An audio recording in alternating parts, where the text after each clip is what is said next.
J'ai vu les grands diplômés là.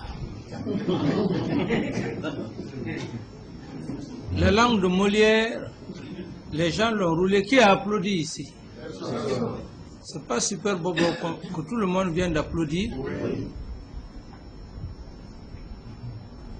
Mais c'est pas Tchenko. Les autres là, ils ont parlé. Tu as parlé. Est-ce que quelqu'un a applaudi ici? Est-ce que ce qu'il a dit réellement, il a menti ou bien il n'a pas menti, objectivement? Ça serait faire interne à la Guinée. Je ne rentre pas dans la politique. Et tu parles comme ça, je te renvoie. S'il te plaît, viens là. Regardez-moi ça. Des grands mafiosos comme ça. Vous êtes en train de faire la mafiosie. Vous voulez distorder les relations entre la Russie et la Guinée. Regardez-moi ça. Un Guinéen se retrouve en Russie là-bas. Il peut parler comme ça? Excusez-moi, Monsieur le Président. Excusez-moi. C'est comme ça que vous avez marché sur la Guinée. Vous vous êtes embourbé avec l'ancien gouvernement. Tu as parlé. Est-ce que je t'ai parlé? Je t'ai interrompu? Quand ces gens ont parlé, j'ai parlé. Je prends l'exemple sur Super Bobo. C'est aux Guinéens d'ailleurs que je parle. Pour dire, vous êtes les plus grands diplômés. Qui a applaudi ici? Super Bobo n'a pas parlé. Tout le monde a applaudi. On vous demande. Vous dites que vous n'êtes pas dans la politique. Quelle politique? Tu es un voleur alors. Parce que l'usine là, c'est pas toi qui as fait cette usine là. Cette usine là nous appartient. Ça appartient à nos parents. Pardonnez-moi, Monsieur le Président. C'est la politique. Quand on parle de l'achat, du rachat d'une usine, c'est une politique.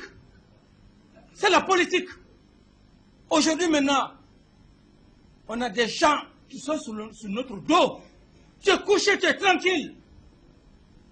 C'est encore plus grave que la politique. C'est le machiavélisme.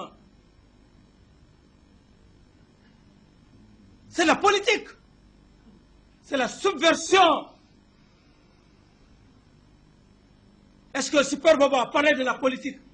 Il a parlé clairement et nettement. Il n'a même pas pris ton exemple. Il a pris sur tous les Guinéens. Excusez-moi, je ne comprends pas tout, peut-être. J'ai dit ce que Super Bobo a dit. Est-ce que c'est faux ou bien c'est réel? Répondez à la question. C'est réel, Monsieur le Président.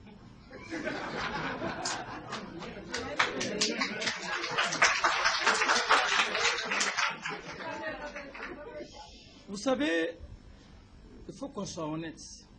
Il y a un des syndicats qui a parlé. C'est la France qui a colonisé la Guinée. Mais même les Français qui nous ont colonisés, à l'usine là-bas, les Français nous ont aidés. À leur temps. Et c'est pour cette raison, je dis, ta situation risque de disloquer les relations à cause de cette usine, à cause de ton attitude. Cependant, le peuple de Guinée reconnaît la Russie et l'Union soviétique. Mais à cause d'un seul individu, le Super Bobo, il a parlé clairement. Et tu crois que cette usine qu'on est en train de... Il y a plein de trucs. Tu n'as pas vu le directeur général de la CBG qui est venu des États-Unis? Tu as vu tout le respect que je lui ai accordé ici? Si tu n'as pas eu la chance, cherche à voir la bande. Avec tout le respect, tout le comportement.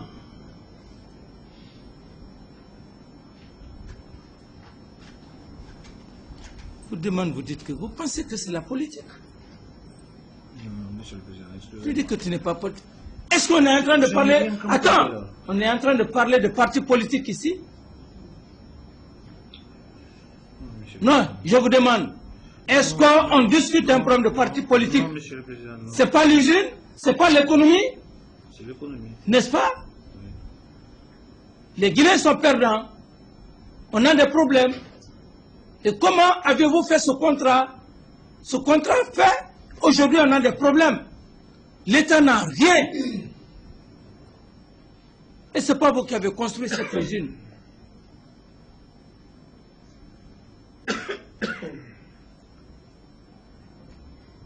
Est-ce qu'on parle de politique ici? On parle d'économie.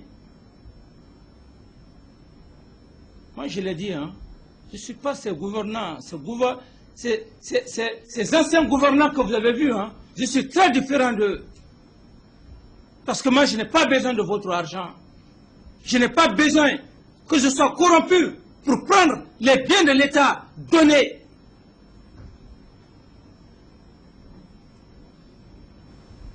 Aux personnes qui ne peuvent pas penser à cette nation.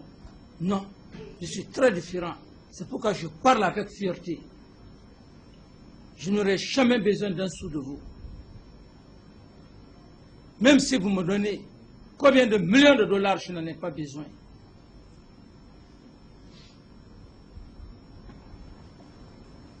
Vous l'avez vu, avec la SAC, 22 millions. Mon donné, j'ai refusé. J'ai aujourd'hui le dossier. Les 22 millions sont déjà au niveau de la Banque centrale. Monsieur le secrétaire général, les 22 millions. Ils sont déjà à la Banque centrale, ils sont domiciliés là-bas. N'est-ce pas? Oui, monsieur. Vous pensez que nous sommes en train... Tu es en train de blaguer avec la vie d'une nation. Jamais, Monsieur le Président. Tu blagues avec la vie d'une nation.